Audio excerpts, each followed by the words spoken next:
ताज्या घडामोडी पाहण्यासाठी सी24 या यूट्यूब चॅनलला लाईक करा, शेअर करा, सबस्क्राईब करा आणि बेल आयकॉनवरती क्लिक करायला विसरू नका।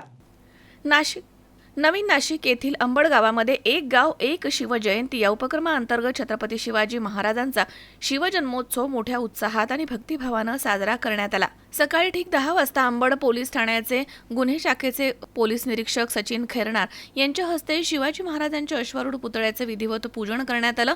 यावेळी महाराजांच्या पुतळ्यास पुष्पहार अर्पण करून आरती करण्यात आली। या प्रसंगी नवनिर्वाचित नगरसेवक, गावामधील प्रतिष्ठित नागरिक, ज्येष्ठ मंडळी तसेच शिवजयंती उत्सव समितीचे पदाधिकारी आणि सदस्य मोठ्या संख्येने उपस्थित होते। समितीच्या वतीने नवनिर्वाचित नगरसेवकांचा शाल आणि पुष्पगुच्छ देऊन सत्कार करण्यात आलाय। उपस्थांनी छत्रपती शिवाजी महाराजांच्या कार्याचा गौरव करत त्यांच्या विचारांचे अनुसरण करण्याचा निर्धार व्यक्त केला। संध्याकाळी 5 वाजता भव्य मिरवणुकीचे आयोजन करण्यात आलं होतं।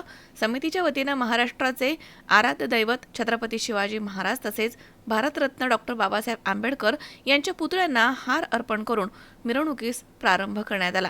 शिवप्रेमींनी भगवा फेटा परिधान करून आणि हातामध्ये भगवा झेंडा घेऊन डीजेच्या तालावरती ठेका धरत जल्लोषात सहभाग नोंदवला। संपूर्ण अंबड गाव भगव्या रंगात न्हाऊन निघालं होतं। एक गाव एक शिवजयंती या उपक्रमाचे नाशिक शहरामध्ये देखील मोठं कौतुक करण्यात येत आहे। सामाजिक एकात्मतेचा संदेश देणारा हा उत्सव ठरलाय। किरण आहेर, सी24 तास, नाशिक।